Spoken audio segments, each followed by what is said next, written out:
اعوذ باللہ من الشیطان الرجیم بسم اللہ الرحمن الرحیم۔ سورہ یونس کی 2 آیتیں پڑھ رہا ہوں، آیت نمبر 106 اور آیت نمبر 107۔ وَلَا تَدْعُ مِن دُونِ اللَّهِ مَا لَا يَنفَعُكَ وَلَا يَضُرُّكَ، اور اللہ کے علاوہ ان کو نہ پکارو جو تم کو نہ نفع پہنچا سکتے ہیں اور نہ نقصان۔ فَإِن فَعَلْتَ فَإِنَّكَ إِذًا مِّنَ الظَّالِمِينَ، پھر اگر تم ایسا کرو گے تو یقیناً ظالموں میں سے ہو جاؤ گے۔ وَإِن يَمْسَسْكَ اللَّهُ بِضُرٍّ فَلَا كَاشِفَ لَهُ إِلَّا هُوَ، اور اگر اللہ تم کو کسی تکلیف میں پکڑے، اور اگر اللہ تم کو کسی تکلیف میں پکڑ لے تو اس کے سوا کوئی نہیں جو اس کو دور کر سکے۔ وَإِن يُرِدْكَ بِخَيْرٍ فَلَا رَادَّ لِفَضْلِهِ، اور اگر وہ تم کو کوئی بھلائی پہنچانا چاہے تو اس کے فضل کو کوئی روکنے والا نہیں۔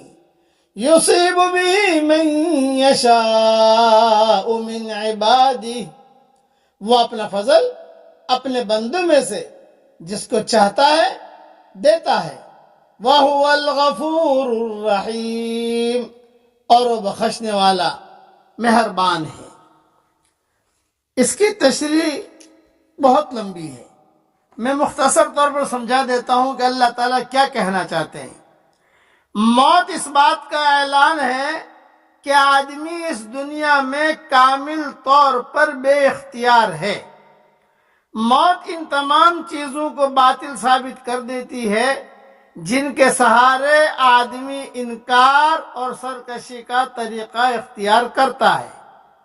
موت ایک طرف آدمی کو اپنے عجز اور دوسری طرف خدا کی قدرت کا تعارف کراتی ہے۔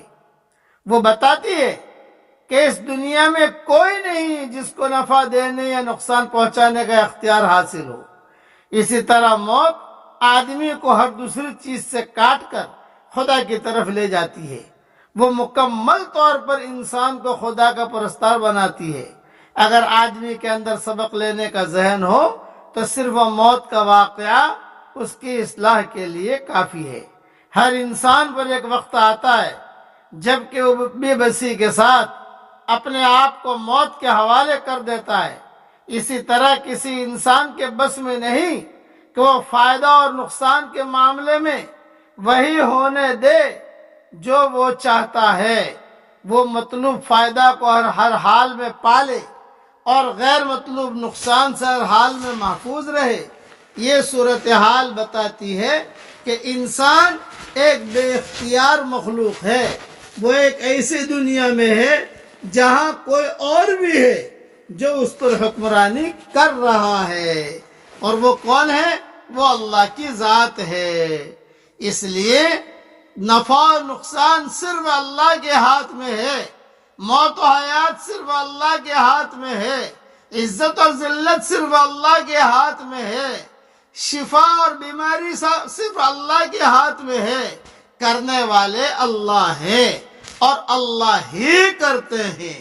یہ جملہ یاد رکھنا، اللہ ہی کرتے ہیں۔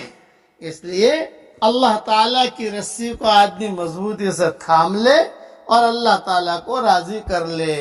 اب پڑھ لیجئے میرے ساتھ، رضیت باللہ ربا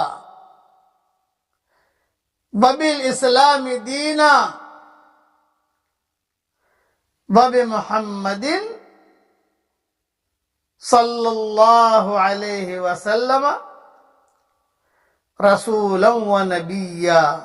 میری کتاب مومن کے ہتھیار میں صبح شام کے دعاؤں میں اس کی میں نے بہت فضیلتیں لکھی ہیں، وہاں دیکھ لی جائے۔